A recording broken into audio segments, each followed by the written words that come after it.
There you go, Dillon. You have made it. Calling in from Kyiv in Ukraine. That's good, Dillon. Yeah, and hopefully you're going to be coming on soon too. Yes, hi, Minter. There you go. Brilliant. So we're gonna, since we're a little bit late, we're gonna allow a few more people to at least get on the chat.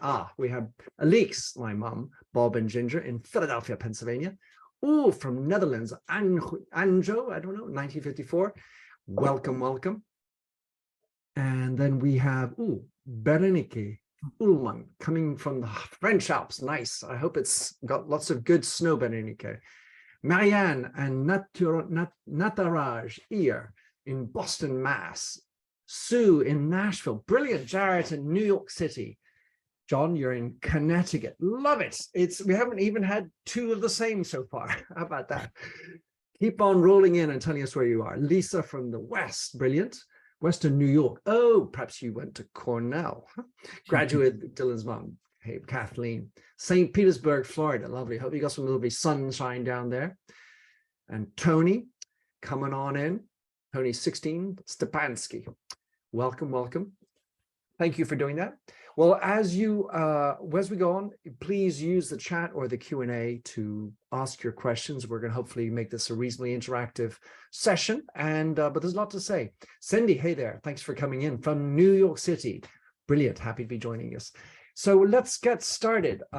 Dillon and Mark, everybody probably knows you. You're the stars of the program. And I'm just the moderator, so I want to get you rolling and introduce yourselves. What on earth made you take off a year ago to hit your project and mission to Ukraine? Well, thank you so much, Minter, for hosting today. And hello, everyone. I'm Dillon. I'm Mark. And we are the co-founders of Mission to Ukraine, found at mission2.org. And today is 1 year since we started providing aid in Ukraine. I'm typically frustrated by those like Google and Apple photo album throwbacks to a year ago, but it's been really exciting now because we've discovered a lot of photos and notes that we had written, sort of illustrating our like initial emotions coming here, and it's been a joy to create this webinar for all of you as a deep thank you, because we did not expect to host a 1 year anniversary event. No, not at all. And, explain how we started our humanitarian mission, how we came here. We just want to provide a little bit of background about Mark and myself so that you all can get to know us and why we chose to do this. I myself am Ukrainian American. I was born in Kharkiv in 1998. My parents immigrated to Baltimore, Maryland when I was 6 months old. And up until college, I spent all of my summers going back to Kharkiv to spend the summer with my grandfathers. So it was, in many ways, a second home to me.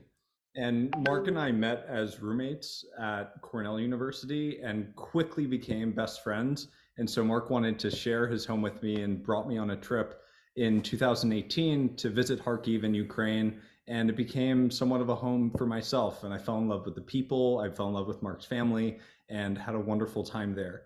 And among the many similarities that Mark and I became best friends over, one of which that's unique amongst friends is that Mark and I actually have the same birthday. We were born on February 25th. We're twins. Yeah, we're twins. And as you know, the 25th of February happens to be the day after Russia launched its full-scale invasion of Ukraine a year ago. We were deeply impacted when that happened the day before our birthday, and we knew that we needed to do something. And that is when we decided that we needed to set out on this, what was supposed to be 1 week journey to raise $5,000. Just a question for you, Mark. You're right. You were spending kindergarten to 12th grade in summers with your grandfathers. No grandmoms? What's that about? So my dad's mother unfortunately passed 94 before I was born, so I never had the privilege to know her. And my mom's mom, my grandmother, she was actually the first in our family to immigrate in 97. So I had the privilege of growing up with her in Baltimore. So when I went back to Kharkiv, it was because my parents wanted me to spend time with with their fathers, who who remained in Kharkiv quite stubbornly. They love the city very much. Must be a little bit Ukrainian. Yeah, something like that. Yeah. So diving into what was our 1 week mission. Yeah, those first 72 hours were of the invasion were extraordinarily painful. I was watching my city being swallowed, and we had to do something. I had a language skill set. Dillon and I worked well together, and we came for a week. And a year later, we have raised over $600,000 from more than 2,000 incredibly generous, kind, and loving people around the world who have wanted us to succeed, who have done everything we really feel together with us. We have built a wide network in Ukraine, the United States, and Poland, partnering with a variety of organizations. And we were looking for a fun fact for a year in review. And we know that we did a lot of driving, and we were curious just how much. It turns out we drove nearly 28,000 miles last year, or over this past year, or 44,000 kilometers, which means that we spent about 33 days of the past 12 months in a car, which is kind of crazy to think about. A lot of podcasts were listened to, and it brought us all over Europe, with the intention of really focusing ever since day one, ever since a year ago today, on the immediate needs of what the people of Ukraine who are suffering needed the most, and being able to get what they needed to them as quickly as possible. It was, for us, in some ways, simple. It was a civilian resistance. We had family, friends, connections in Kharkiv, in Ukraine. These are lawyers, doctors, entrepreneurs, others, people that were there. We had quick feedback and quick communication with them, and we could solve their needs immediately. Yeah. Just a question for you. I remember chatting with you guys at the very beginning, and the very first donations, you were actually receiving them, as I recall, in your own personal bank account. That was how unprepared you were coming into this, and now you got 600,000. How have you sort of transitioned from the personal bank account and the questions that maybe IRS would be asking to a much more formal and professional approach? Yeah, well, again, we had come with the intent of raising $5,000 for a week. That quickly ballooned, and we had to find a solution quickly. We were looking for a fiscal sponsor, and so we were very, very lucky to have found one. A gentleman named Alex Chizik, a Global Operations Group. They're our very first partner, and it is thanks to them that we've been able to receive tax-deductible donations and administer and direct funds through that. And what's great about our relationship is that we share a vision. We were both, Dillon and I did not have a background in nonprofit. We were surprised to learn that fiscal sponsors often take as much as 7% for administrative needs. And again, sort of owing to the fact that Alex and us had one mission, he was very generous with his time, and it was 0%, like, let's just get things done. And we are still deeply thankful for that. Yes, I'm working with them. So diving deeper into our humanitarian efforts, in Ukraine, they encompass roughly 3 primary focus areas. Medical, which include frontline casualty needs, chronic care medication, supporting medical centers, regional hospitals, field hospitals around Ukraine. Secondly, supporting people. These are refugees, Ukrainian refugees in the EU, internally displaced persons who have had to leave their homes and move elsewhere within Ukraine, as well as evacuating citizens from Russian-occupied territories. And thirdly, a focus of our humanitarian work has been on infrastructure. Our primary focus has been in the Kharkiv region, in the region where Mark was born and where his family was from, focusing on winterization efforts, helping with window as well as structural repairs. It has been a year, and we are very grateful that we've had some flagship accomplishments in these focus areas. Our primary operations are centered in Kyiv, here in central Ukraine, which is where we're calling in from right now, Kharkiv, the city that I was born in, that I grew up in, that was always near and dear to our hearts, Dillon and I, and Mariupol. We, from a medical standpoint, we have helped over 3,000 chronic care patients to receive their chronic care medication when it is inaccessible or very difficult to afford. There are a variety of sort of circumstances that we didn't anticipate, neither did patients. For instance, to manufacture medicine, you need licenses. Renewing these licenses for manufacturing medication is very difficult during a war. And people that still rely on these life-critical supplies struggled with that intensely. We've procured and delivered 5 ambulatory and other vehicles that have helped in evacuation.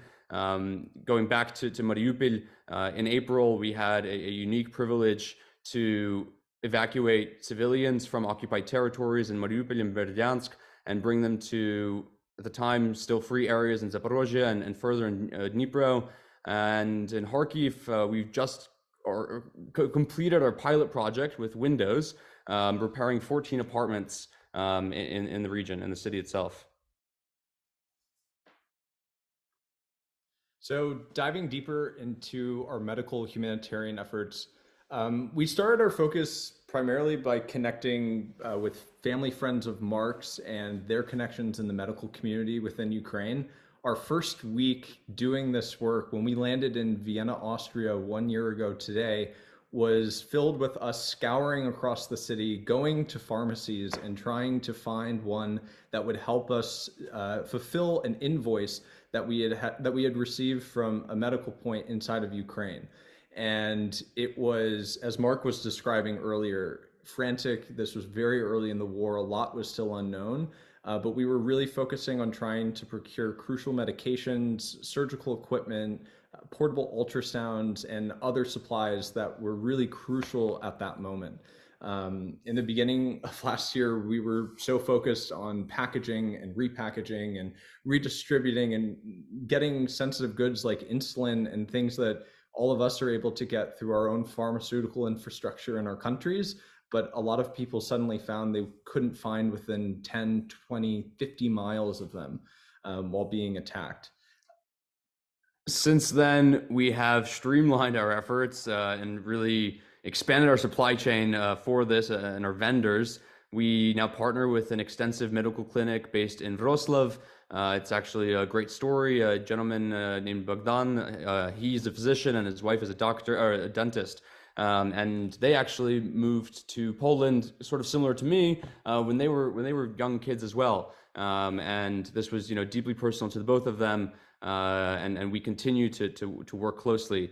And last Thanksgiving, we had a very special Thanksgiving because we were able to procure and deliver this massive mobile medical unit that you see here in the middle of the screen. It's currently treating hundreds of patients daily on the front lines. It serves as the first point of medical attention that those suffering from casualties prior to being transferred to regional hospitals pass through. It is equipped with 2 operating rooms, an X-ray and laboratory. It is self-powered with a generator. It can sustain itself for an entire week.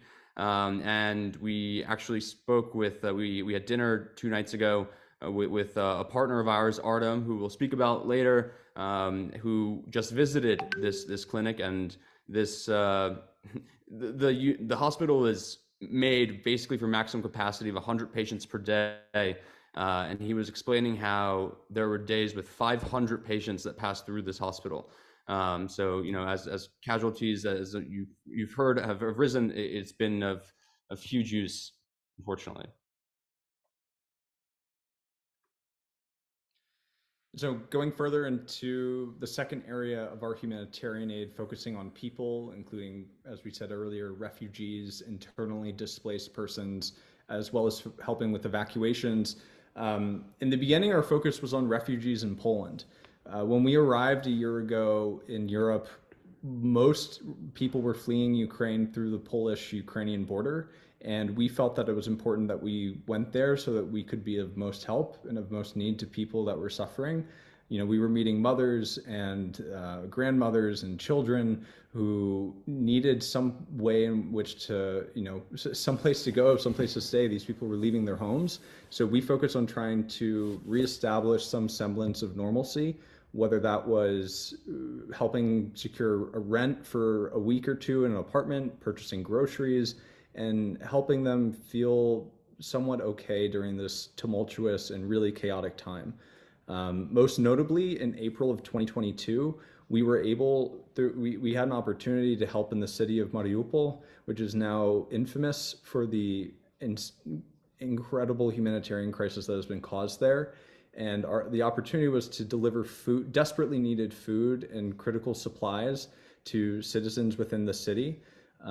We were able to finance humanitarian aid centers that distributed food to citizens who had absolutely no contact with the outside world. The drivers that we helped purchase trucks and the food for risked their lives as they passed through and secretly went around Russian checkpoints and roadblocks. These same drivers, have been equipped with our vehicles and since evacuated over 1,000 people from occupied territories in Russia, all of which would have been impossible without the early support of everyone that's here on the call and watching this from wherever they are, which is pretty incredible. Large NGOs were basically not able to do this at all. In fact, the Red Cross not being able to secure a stable green corridor was a big crisis point, a big condemnation of the Red Cross. But people who had residency in Mariupol and in cities that were occupied, there were ways, whether it be through bribery, through negotiation, or otherwise, that Ukrainians could pass back and forth into and out of occupied territory. However, you could only do this, again, if you were from Mariupol. And this was, again, incredibly precarious. You could have a truck full of humanitarian aid supplies heading to Mariupol from just outside, and all your goods would be confiscated on the way, or worse, the drivers would be threatened. So it was deeply, it was difficult, but also probably one of the most important things that we were so lucky to do. Yeah. You guys, there are a bunch of questions that were sent in ahead of time from people who may not have been able to attend. One was from Anna Kovbiasuk, if that's pronounced well. I'm just reminded, by the way, you pronounce everything, Mark, how all the cities, I used to have another way of pronouncing them. Now we have to learn it's Kyiv and Mariupol. But anyway, Anna, she asked the question, and maybe this is a good time for it, which is, what situation that happened to you this year can restore faith in humanity? I think you start with Anna. I think your grandpa. Yeah, so all of this sort of started when the war started, and I was calling my grandfather compulsively. I mean, every 30 minutes, around the clock. He was probably sick of me, but I had zero visibility into what was going on. The United States was it continues to be 7 hours behind, and I had, mainstream media could corroborate information, but that wasn't quick enough. I had to turn to Twitter and Telegram, and how that goes. And I suddenly lost contact with him. I couldn't reach him, and I thought, either the cellular network had failed in Kharkiv, very possible. His phone battery had depleted, and he didn't have power to charge it because of the attacks on energy infrastructure, or my darkest fears about, what could have happened would be realized. I was hopeful, and I posted an Instagram story that I sort of just sent out into the ether, and that post was shared and reshared dozens of times until finally a girl named Anna, who was living coincidentally a girl named Anna, reached out to me. She was from Kharkiv herself. She had been living in Munich for years, completing a PhD in mathematics, and she asked me what my grandfather's address was. And she said that one of her friends could go and check in on him. And, even this question at the time was difficult to ask, because inviting someone to help you to go check in on your grandfather meant inviting them to leave the safety of their apartment and risk their life on the street, just at a time when, Russian troops were in the city. And despite that, someone arrived to my grandfather's apartment with a power bank. I was floored by this. I was, there's international NGOs and all these amazing, humanitarian orgs, but suddenly Dillon and I felt something different, right? It was two ordinary people on opposite sides of the ocean who, using the tools at their disposal, Instagram, were able to connect a family. It sort of felt miraculous. Yeah. I thought, for me, that was the moment that it clicked, that we could do this. We could, that was like a vicarious experience for me, right? Like, and we thought, hey, how could we enable people to be a part of what we're doing? How can, you can donate, but how can we do more than that? How can we like FaceTime you into the exact situation that you're actually helping? Yeah. And that was largely what inspired us in a lot of ways to come. Anna's generosity and help to Mark's grandfather showed us that we could help and do something different than just raise money from New York City and Mark's apartment. And she actually screenshotted our messages from a year ago, just the other day, and texted me and was like, "Remember this?" And I was just floored. Yeah. So thank you for bringing up that question. Great question, Anna. And so lastly, the third area of our humanitarian work focuses on infrastructure. So specifically, as winter set in here in Ukraine, and many of the buildings in Kharkiv and many other areas throughout Ukraine have been damaged, we needed to find temporary solutions to the temporary fixes that were put in place, as you can see in the upper right-hand corner here, where just plywood was put over the holes of windows that had been blasted out because of shock waves or direct hits from missiles or artillery, and instead actually install windows and repair some of the structural issues in these apartments, so that people who were already heading into winter and about to suffer through cold and dark didn't have to live in even more cold and darkness inside of their own homes. And so we focused on finding ways to repair apartment buildings, to repair civilian infrastructure, to repair community infrastructure. And unfortunately, the local administrations can't aid every single area within the city. It's just too immense. And especially given the competing demands for budgets in cities that have been severely damaged. And so we focused on trying to help out in our own way and repairing apartments ourselves with partners in Kharkiv. Mark, you want to add? Yeah, this was not Dillon talked about sort of temporary solutions. Plywood and PVC film and all this worked during the warmer months, but it could not insulate, and also you have very limited daylight. So double paned windows were sort of the only option. And also, thankfully, Kharkiv was largely liberated. And so there was no longer a threat of direct artillery, and it made sense again, rather, to start repairing windows. We've also helped in the establishment of points of warmth, which are essentially a community center where people who have lost power, electric, or do not have food or clean, fresh water can come for all of those things. We actually visited a very, very recently set up point of warmth here pictured in the bottom right in a town called Tsirkunny, which is north of Kharkiv itself. It's a 20-minute drive to the Russian border if you're speeding. And it's been able to help dozens of people who come in to rest their heads, to get some warm food, to charge their phones, to heat up. And so we've been able to help fund projects like that as well. And so now we're arriving in the part of our webinar where we'd like to show you all some more in-depth footage and showing you what is it like to do what we do, Mission to Ukraine, being here on the ground, helping out in the ways that we've been able to, and give you just a deeper inside look. We were very fortunate that our two friends, Manya and Slavik, were able to accompany us and film the things that we were able to do on our first trip to Kharkiv. This is in August of 2022.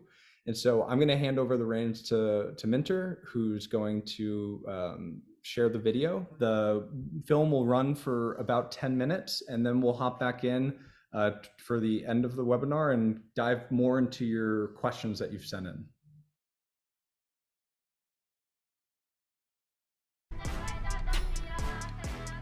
We arrived at a warehouse in Lviv to pick up food ration boxes to be distributed to the surrounding villages in Kharkiv.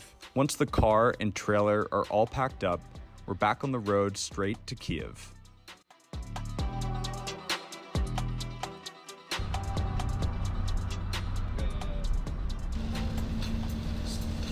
But unfortunately, everything does not always go to plan. More on that later. Once in Kyiv, the task is simple. Redistribute and sort boxes in the way our partners in Kharkiv need them. Well, we need to redistribute this. And Yeah, so let's anyway, unpack this maybe, and then repack it.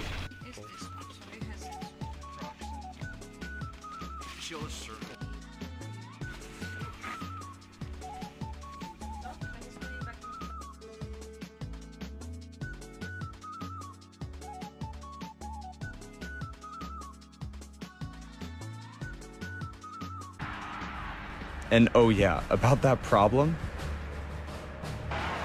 Some things don't always go to plan, including radiators on cars.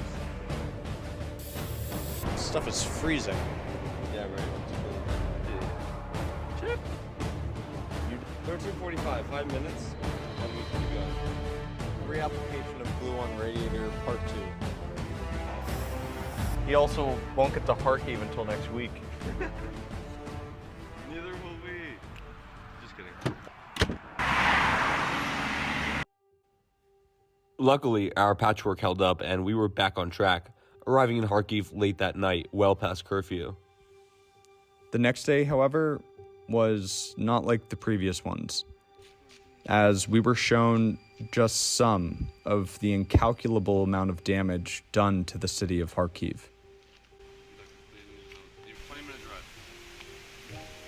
You simply can't find all the words you want to use to describe that experience.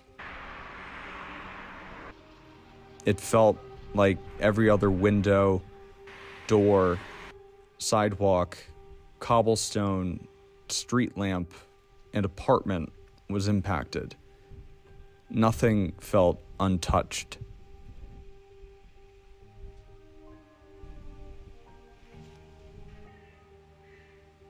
Except a smiling face or two.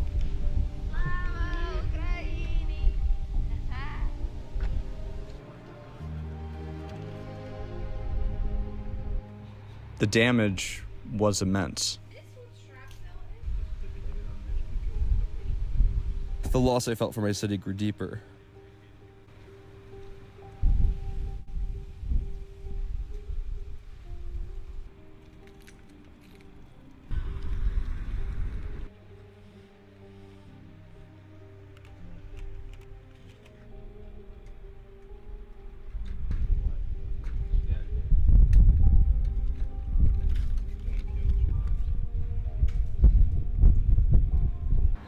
Especially at the school.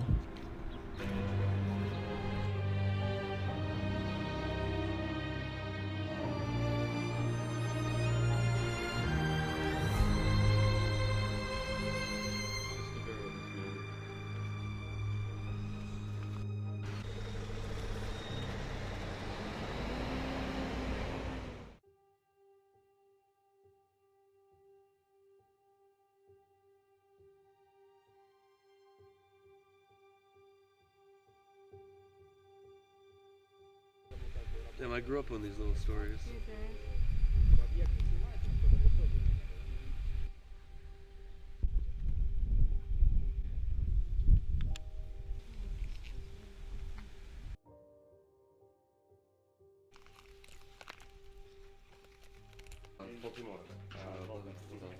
And then, walking out of the preschool, we encountered just a brief glimpse of what the people of Kharkiv endured for days on end. Ой-ой-ой. Это уже по нам, да?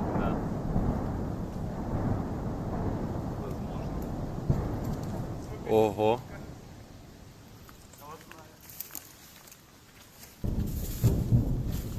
Я ебу. А я вижу в небе. Вон размытое. Пиздец. Короче, ладно.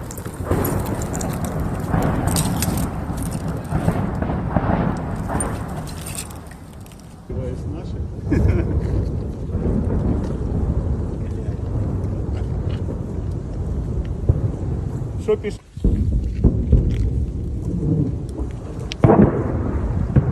Я поехал. Что делать?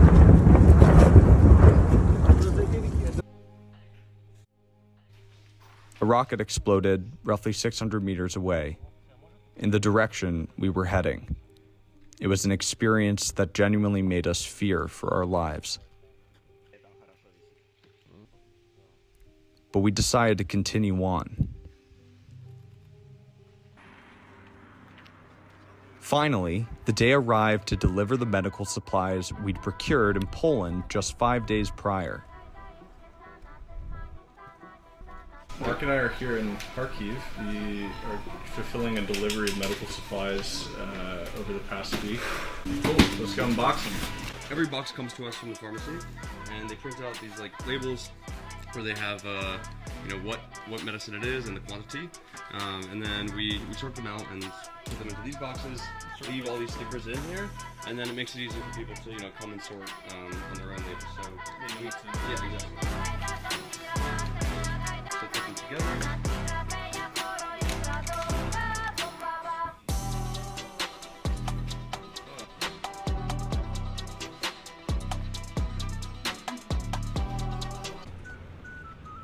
With our delivery completed, it was time to meet up with an organization that we partner with in Kharkiv.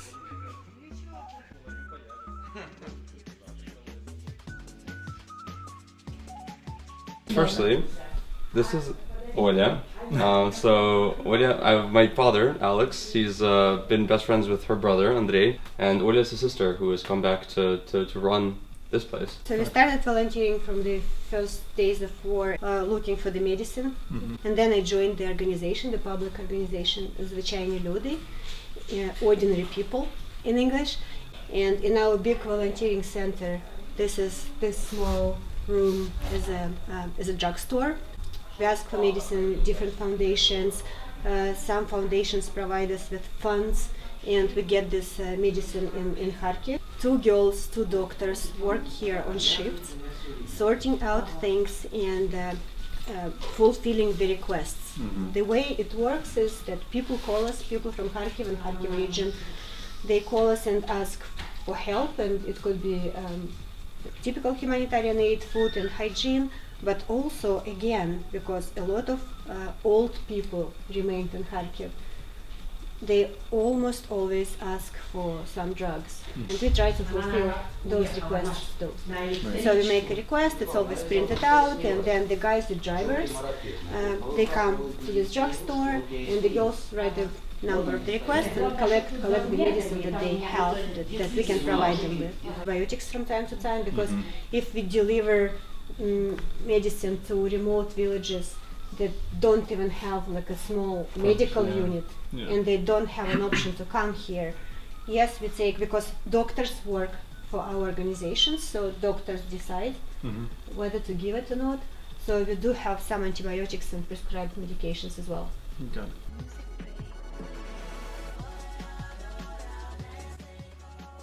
On the last day of our mission to Kharkiv, we decided to do the most special thing possible, which Mark had been waiting for since the war began.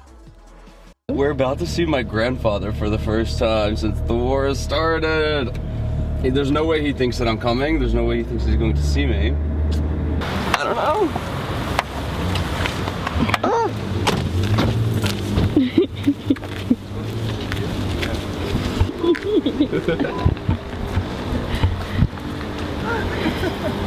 Так, поехали. Мы тебя отвезем, Андрея нету.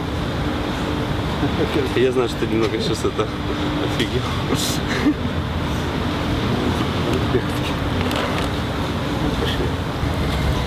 Как это все?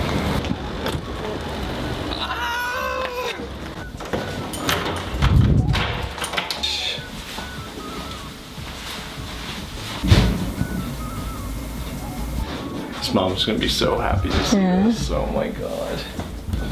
Yeah, we're gonna sit down and have Napoleon and chai. The four of us. Ну, садись сюда. Давай, да. Тут, ну. У меня есть, да, я тебе покажу, как это тоже работает.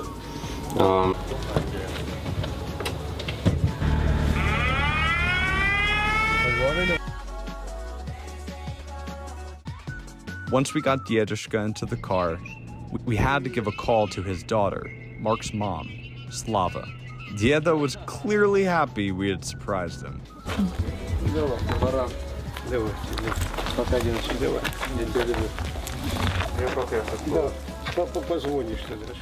We made it back to Kyiv, where the next week's mission began, with the same hopes of helping Ukrainians as much as we could.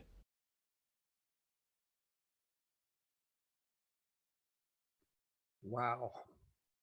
That was gorgeous to watch. What was it like for you guys to see that? That's probably the first time you've shown it in public. What did that make you feel? Oof. You know, I still feel like I still get choked up, like especially like, you know, like I'm an American. I'm as American as apple pie. I'm Mark's best friend, but knowing that we got to do that in Kharkiv and like reconnect him with his grandpa. Yeah, a lot. There was you know, I'm hugely optimistic, but I think the circumstances necessitated that I become comfortable with the real, like with the idea that I may never see him again. I was thinking about how my parents were born in Kharkiv, Russia, and I was born in Kharkiv, Ukraine, and suddenly I had this, you know, terror that my grandfather would be cursed to this terrible fate at the end of his life to die in Kharkiv, Russia again. And it was amazing to see him. He was probably shocked. I was honestly afraid to surprise him too much. We had met him at after a doctor's appointment. He was actually supposed to have an operation for a double cataract operation on February 24th, 2022, and well, obviously he didn't go. So, you know, many months later, he had gotten around to it. But it sounds like everyone had different audio and video experiences with that. So at some point, we will share this with everyone. But my grandfather is safe and well now. Dillon is reminding me to tell people this. Francie is asking. Francie Pepper.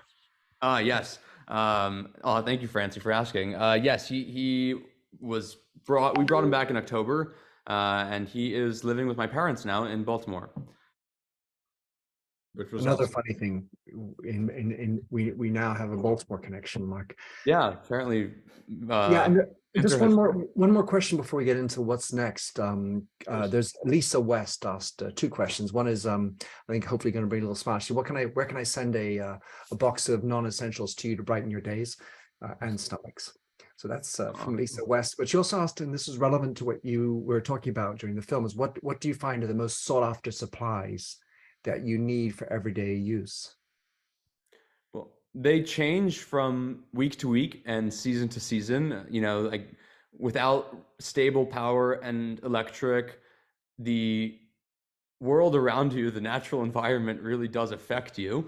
So, you know, we keep around right here. We've got a little light. We've got like a massive 3-liter jug of water that we put one in front of the other, and we lose power. Spreads the light out. Yeah, like you get used to it. I think Ukrainians are incredibly resilient, adapt very quickly, and truly unbreakable. I mean, if the intent of this heinous attack on civilian energy infrastructure was to break people's spirits, then it certainly did nothing but piss people off. So, yeah, I guess, you know, in the wintertime, you know, we drive a lot and we pass many checkpoints. A fan favorite amongst soldiers at checkpoints are hand warmers, and you know, batteries die really quickly, and it's pretty scary to stand at a checkpoint at night after curfew. You're not really expecting cars. There's a lot of sort of like indirect casualties from that too. Drivers who you know, hit things that they would never otherwise have hit if there were street lights on the highways. and soldiers who have to they'll flash their lights at oncoming cars at night, but again, it's cold and batteries die quickly. And but us personally, I don't know, Dillon, maybe you want to add something to this. No, I think you hit it right on the head. The needs that people have here they change month to month, week to week, which is what we're about to dive into. I just saw a question from John Pepper here. It's great to hear that you're here, and we're actually about to jump into that. So I'm going to share my screen again as we hop into what our next section after this film is, which is talking more about what our current needs, our ongoing projects, and where all of you can continue to help and support our mission. So we would be remiss to not mention the fact that Dillon and I are just two people, and we have accomplished everything that we have because of the support and generosity of others in the United States, but also here in Ukraine. We work very closely with a fund called Reconstruction Development of Ukraine here in Kyiv. Artem, I mentioned him at the beginning of this talk, is a gentleman on the left in the green. He's actually also 25. He started one of the largest IT companies in Ukraine at age 14. We learned this the other night, which is amazing, really an exceptional man. And in Kharkiv with Звичайні люди, ordinary people. You probably remember Olya from the video. This is Olya again in the middle on the bottom right. Dillon was receiving an award from the city of Kharkiv on the behalf of the work that we've done, which we actually have here, which I'll just show that was briefly. Is what he was being handed over. Yeah. And Olya specifically, in addition to being a friend, so my dad, his best friend Andrew, Olya is his sister. And in addition to being a dear friend and actually a world-renowned marine biologist, you may have actually even seen some of her film and footage of whales on Netflix or on Nat Geo and Discovery. You just haven't known it. She's also the backbone of humanitarian efforts in Kharkiv. So we're very lucky to work with her. And something else that is worthwhile to mention, and sort of the stark reality of the war, is we have tried to help as much as we could in places like Mariupol. But after Russia formally annexed Lugansk, Donetsk, Zaporozhye, and Kherson, and Mariupol fell fully to the Russian Federation, it became too dangerous. It was already a risk to the life of our drivers, but at this point, Mariupol is for a temporary short period of time under Russian occupation, and so we cannot help there anymore. So getting into our current needs, the ongoing projects that we have, we mentioned earlier in what we were discussing about this mobile medical clinic, and we really want to try and procure another one. It has been helping so many people actively on the front lines, people that are getting hurt, civilians, casualties, that, people just being caught in the crossfire, that it has made such a tangible difference in the lives of countless numbers of people that we really want to try our best to secure one. So we put on these slides estimates of the cost for these projects to procure these items to help with these needs. And this mobile hospital is once again one of the ones we really want to shoot for. Mark? And I'll also add, again, sort of going back to how quickly things change here, that truck is sort of what you would expect of a traditional 18-wheeler vehicle.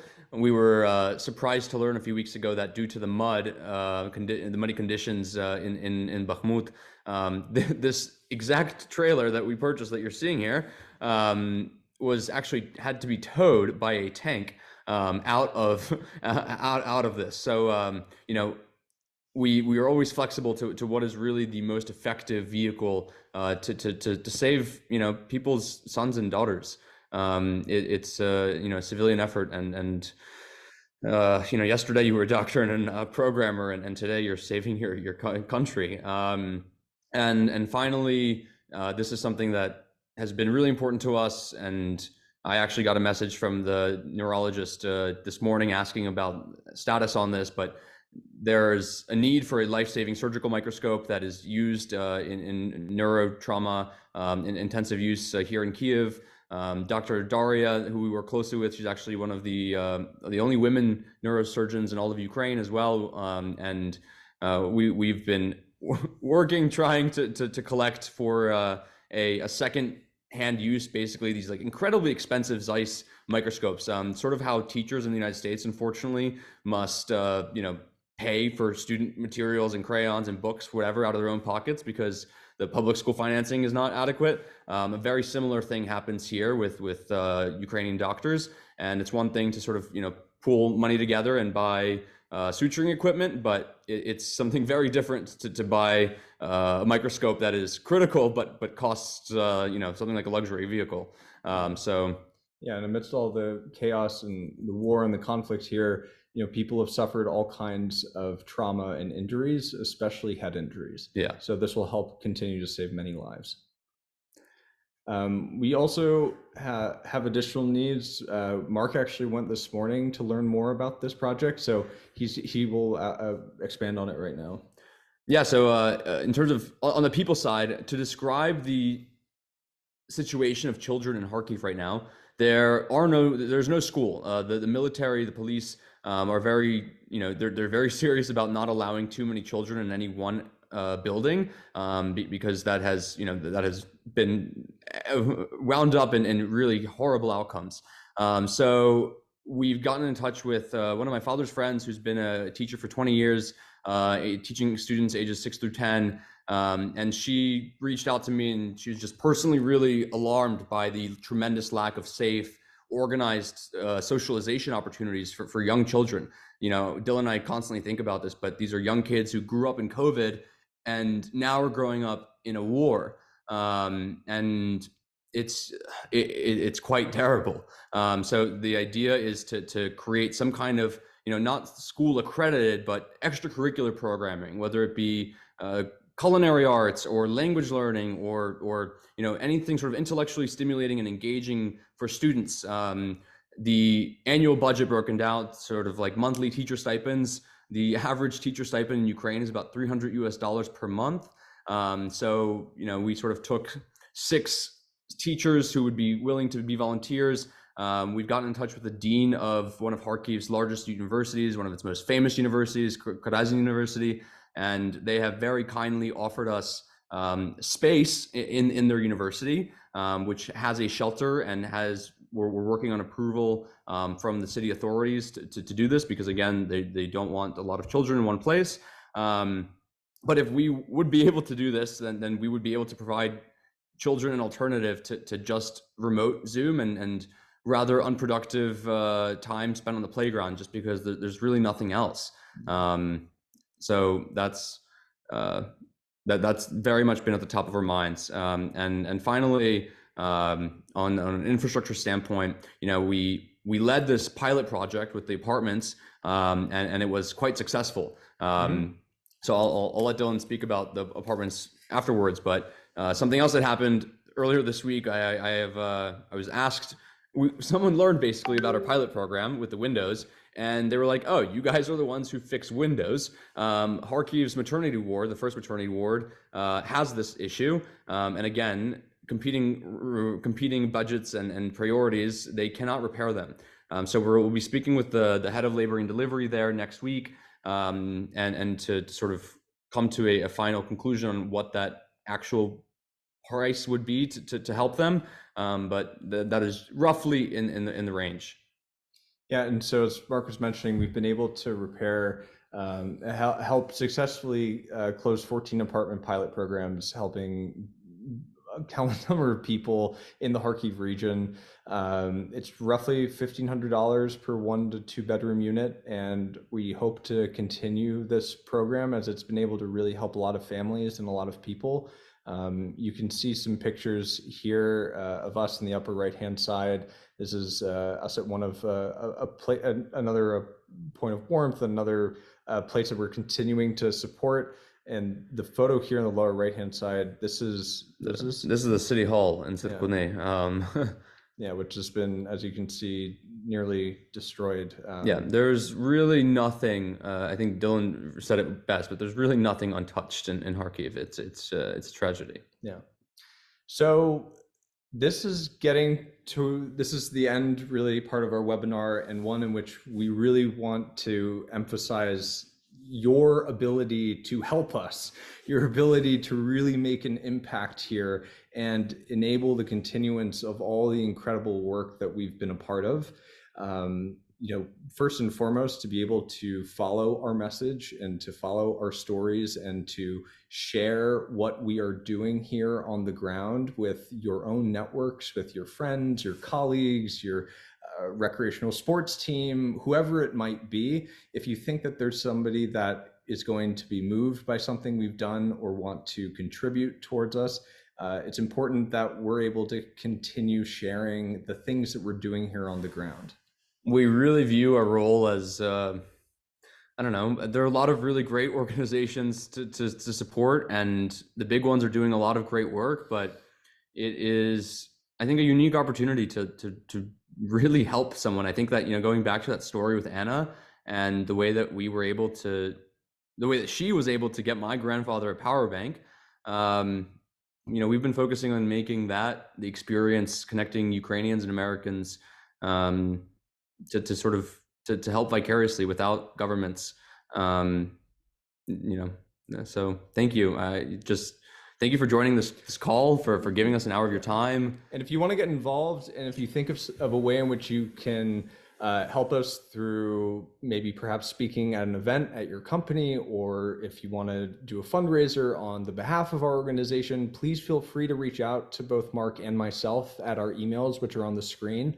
And I realize now there's something that actually didn't pop up on the far right side for this little circle. And this is actually a QR code that if you scan on your phones right now, will give you all the information about how to donate to our cause, both in immediate sense through our crowdfunding platform, where we started this a year ago on our way to JFK Airport, like hurriedly making this in the car, but also means to donate through tax deductible options, where our fiscal sponsor, which we spoke about earlier, can accept larger donations that are tax deductible, and you can get a receipt for that. Everything we've done here, as Mark just said, would have never happened without each and every one of you watching this. Yeah. We wouldn't have been here for more than a week, let alone a year. And this has been one of the most incredible experiences for Mark and myself. And we feel so privileged that we get to continue this work on behalf of all of you in helping Ukrainians and helping one life at a time.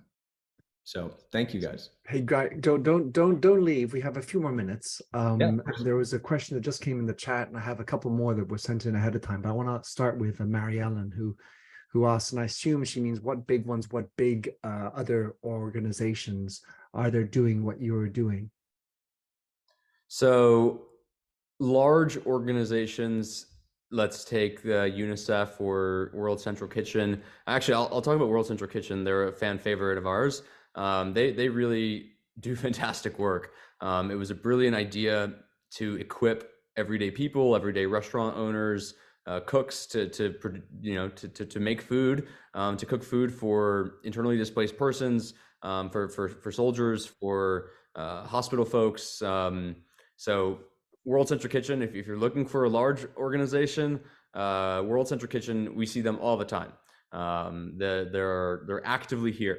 Cannot say the same about others, but WCK is. Yeah, but to the point of what larger organizations versus what we're able to do, there are certain things that these large orgs can't do. We described it earlier in Mariupol, for example, when we were able to get supplies in, when the same week that the Red Cross was being blocked by Russian soldiers that were precluding anyone from getting into the city.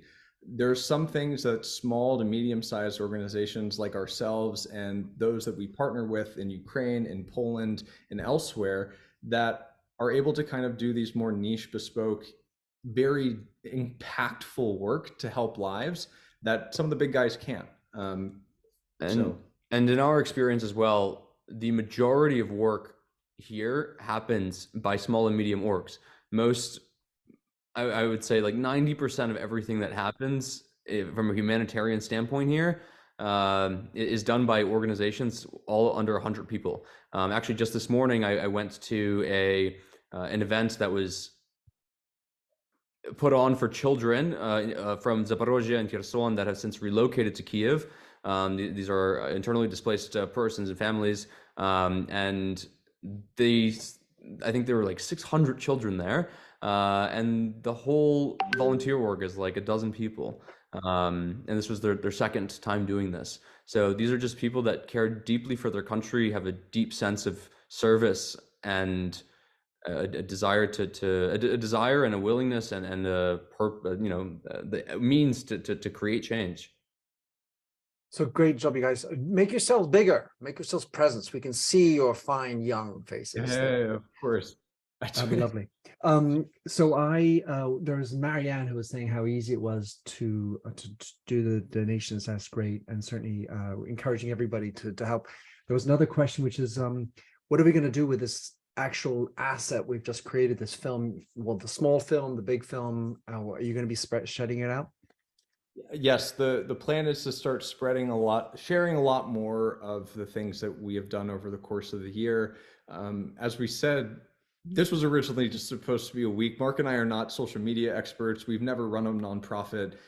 Balancing both learning how to do this work and growing and now doing it well with social media and all this has been a learning process. And we've been very grateful that people have been understanding of that, but we're excited to say that more things like the video you saw today and the information and the pictures that you saw are going to be shared more widely. And we also hope to empower all of you to be ambassadors for us, to share photos yourselves from our organization and to spread the word and to increase the amount of help that we're able to do here in Ukraine.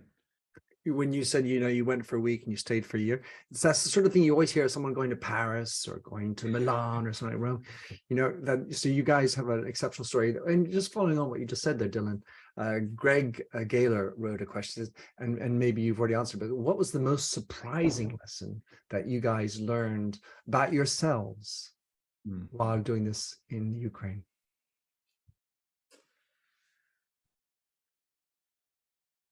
It's a great question. I think I'll start because I actually made a post last night because yesterday, March 3rd, was the day that Mark and I actually hopped on the flight to fly over to Europe.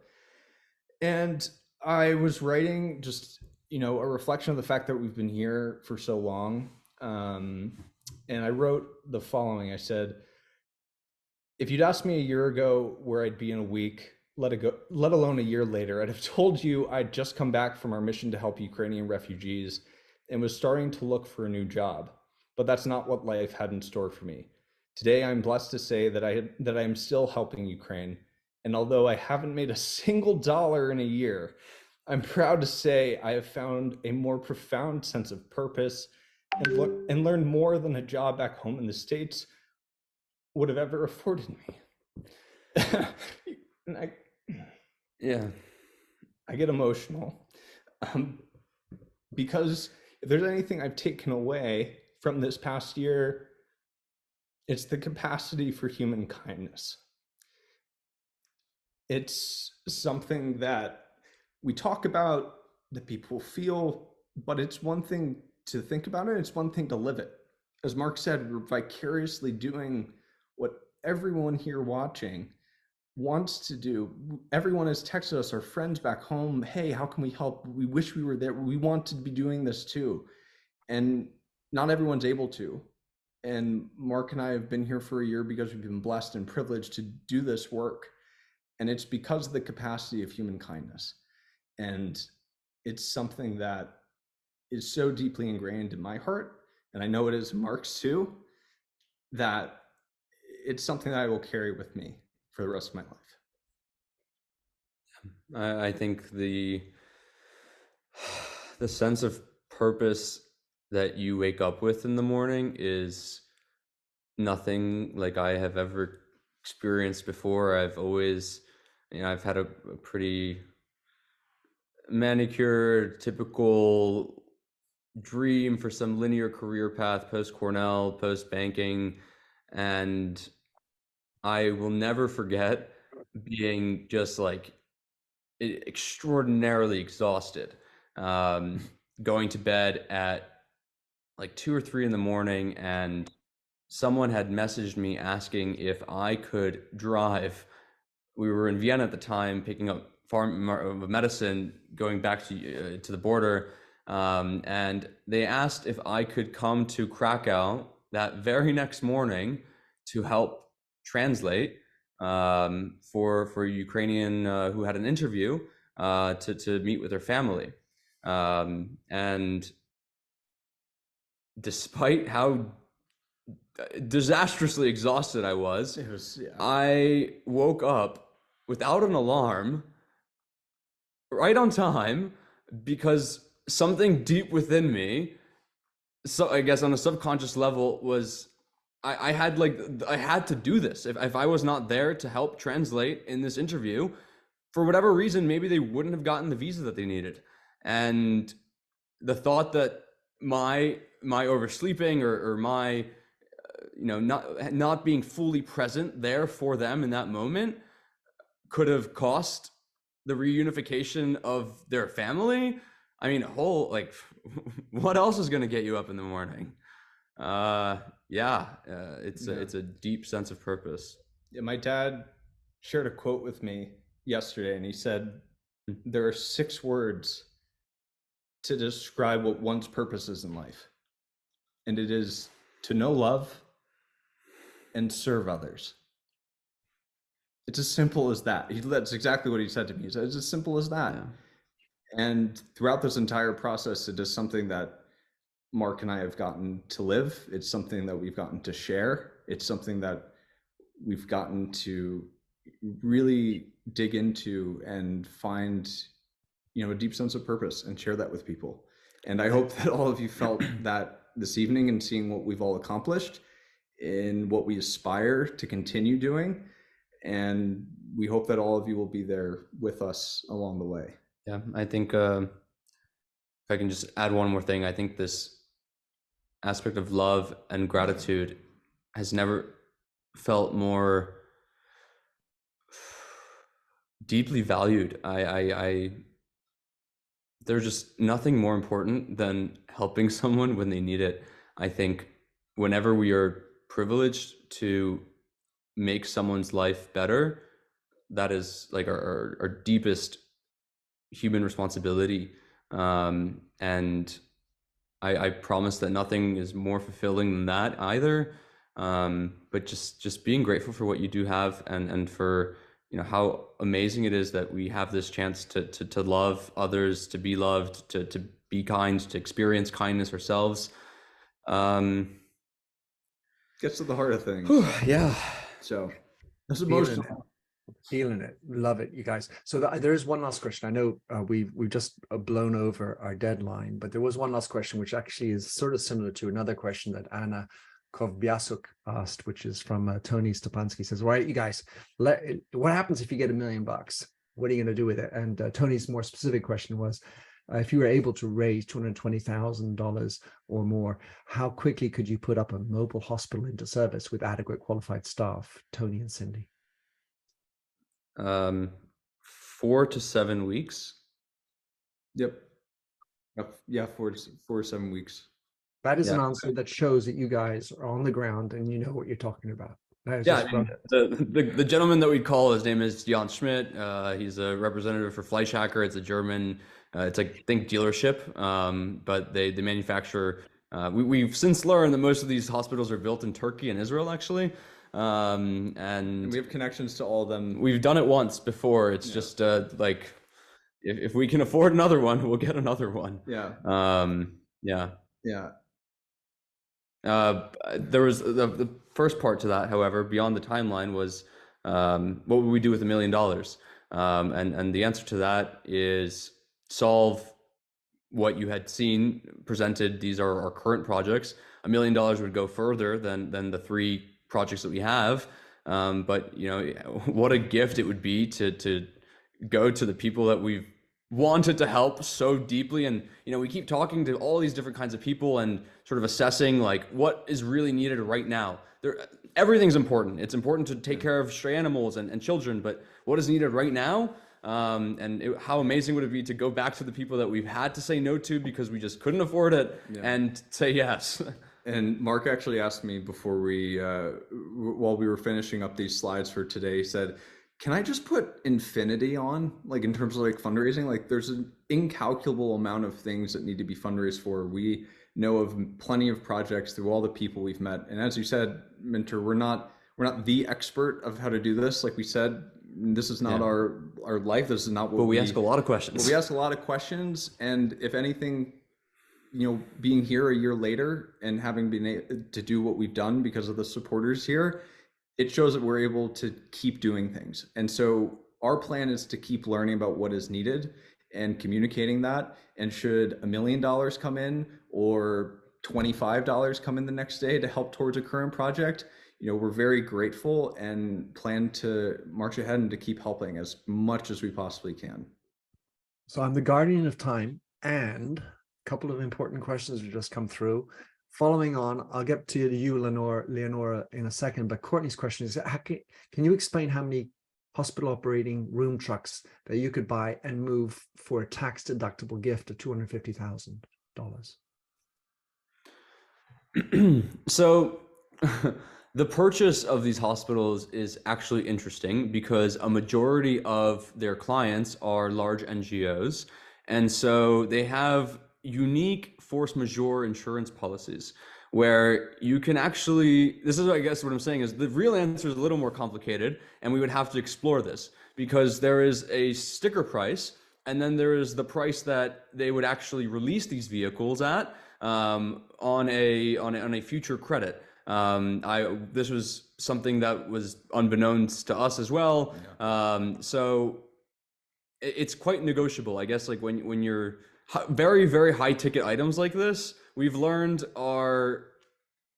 there's a conversation that typically occurs before you purchase it. It's not like, an iPad is $399. It's always going to be $399. You can't walk into the Apple store and negotiate it. But if you're doing this and you have the right people at the table, then you may be able to squeeze something out. And the people that are selling these vehicles want to help too. There's a reason they build them. So $250,000 can certainly purchase one. And as Mark was saying, with maybe even continued negotiation and discussions, it's possible to do even more than one with that amount of money. Well, we like to hear that. And there was one last question, but the one before I promised was from Leonora. And that was, how did you decide to start your own organization versus working for another organization such as the Red Cross? Well, because we didn't decide to start an org. Because we came for a week. Yeah, it was just a week. Like, this was just Mark and myself feeling that we wanted to do something more than sitting on Mark's couch in Brooklyn. Like, we just felt that Mark couldn't go and see his grandpa in Kharkiv, which was being attacked. And we felt helpless sitting in the US, and we wanted to go and do something. I'll be honest, I wouldn't have joined the Red Cross because I had personal fears about this. I'm a first-gen immigrant. I have obligations for college tuition and my own life and savings and all these other things. And it seemed so far and so scary, but it's okay to tell your boss that you're deathly ill and you can't come into work for a week. But for whatever reason, it's much less acceptable to be like, hey, I have this amazing opportunity to change the world. I can't come into work next week. That help refugees. Yeah, like that's a little less familiar, acceptable. Yeah. And we just found ourselves, the second we landed in Vienna, our fundraising goal of $5,000 had already been doubled. When we landed in Europe, we had already raised $10,000. And that week, it just started doubling and doubling. And we started finding ourselves connecting with people and learning more and raising more funds to fund more projects, to help more people. And it all just naturally grew with itself. And as people started to learn more about us and someone shares through their own personal network, hey, here are these two guys I was really inspired by, I helped them do this. We've been able to grow organically. So there was never this idea of ever joining another org. We found that we were able to do it ourselves. Brilliant. And other orgs didn't work the way we wanted it either. Yeah, they didn't work on the same timelines. So it looks like Tony and Cindy are waiting for a call for you guys Monday. watch that. And Berenike up in the Alps says we love you, so I can join in and say the same, as do several other people in this call.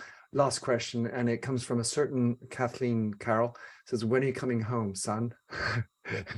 We are coming home at the end of April. Mark and I actually will be giving a TED Talk at Cornell University, our alma mater, on Saturday, April 29th, where we hope to touch on a lot of these lessons that we've taken from our work this year about the importance of service, about the kindness and the depth of gratitude that people can hold in their hearts, and how important it is to instill messages of inspiration taken from our experience here in Ukraine to try and help and make the world a better place. So we will be back in the States end of April to do that event, and then we'll be coming back to Ukraine a little bit later, right before the summer. Beautiful. So Mom, I'll be home end of April. You guys, fabulous stuff. Thanks for everything you're doing. It's beautiful to see your energy, and maybe you'll inspire some others to get up and tell their boss, hey, I want to go save the world.